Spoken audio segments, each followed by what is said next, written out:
Sakshi, lending rate remains unchanged at 4%.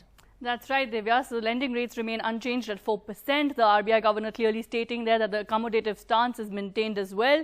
Remember, this is the first monetary policy decision of the new fiscal. And of course, we heard the RBI governor there acknowledging the fact that, of course, inflation concerns remain and how the growth projection also remains unchanged at 10.5%. However, he did mention that rising COVID cases continue to be a concern. He mentioned how global markets have been volatile and how rising input prices may also continue to fuel concerns. Now, to decode this, we have economists with us. We have Abhishek Ram, a senior economist with us, Madan Sabnavis, a Care Ratings, and of course Sunil Alag, independent business consultant.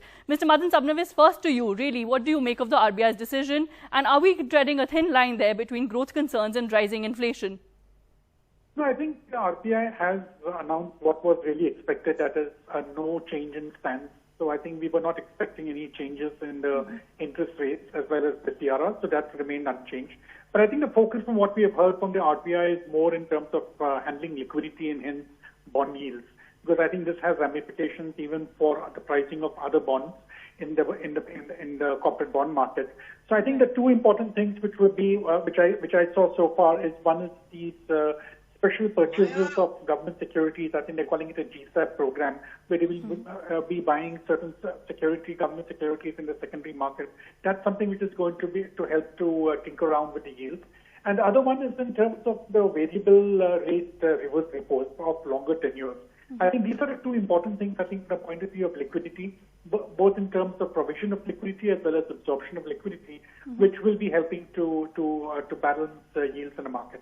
So in terms of overall, yes, I think they are a bit more pessimistic, I think, about inflation. I think it's more realistic, I think, talking still of 5% plus for the greater part of the year. In terms of growth, I think 10.5% is important, because I think IMF came up with something like 12.5, which we didn't quite agree with. So I think the RBI is more reasonable in terms of the 10.5% growth rate. All right. So again, an acknowledgement of the rising inflation concerns. Mr. Sunil Alag, what do you make of the RBI governor's statement?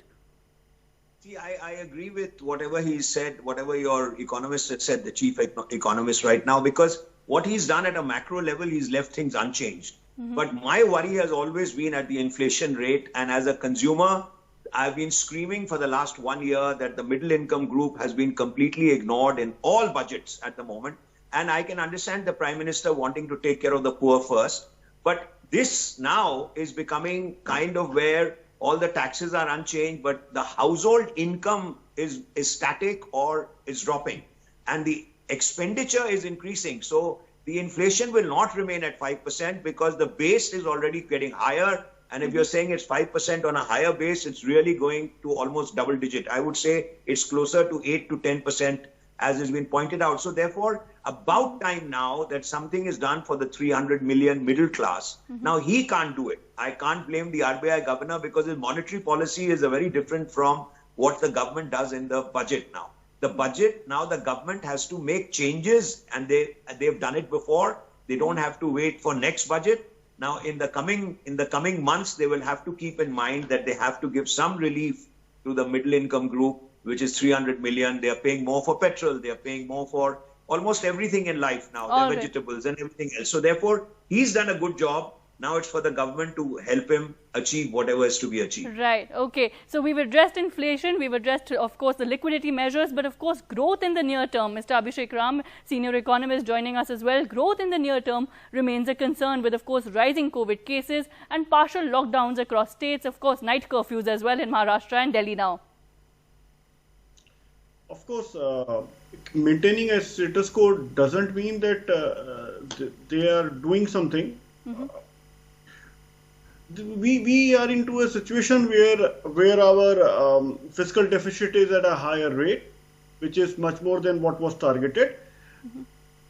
Inflation is very high, and in next 3 to 6 months, if they try to maintain such a status quo, then it would again create a problem.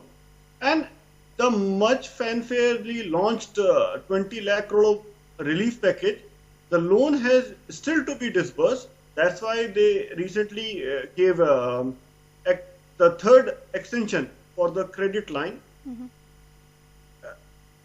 I feel much should have been done at this level, at least for countering inflation and increasing liquidity. But RBI is sucking the liquidity, and now they have announced a GSAP program for 1 lakh crore rupees, which they are saying for first 25,000 crore we would be sucking up.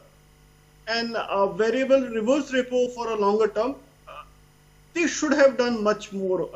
You cannot maintain situation which was in May 2020 till date. You should have done something. All right, Otherwise, okay. there is no benefit of having monthly or bi-monthly if you have to maintain a status quo. All right. Thank you so much, all of you, for your initial reactions. Of course, a lot there to read and decode this in further detail.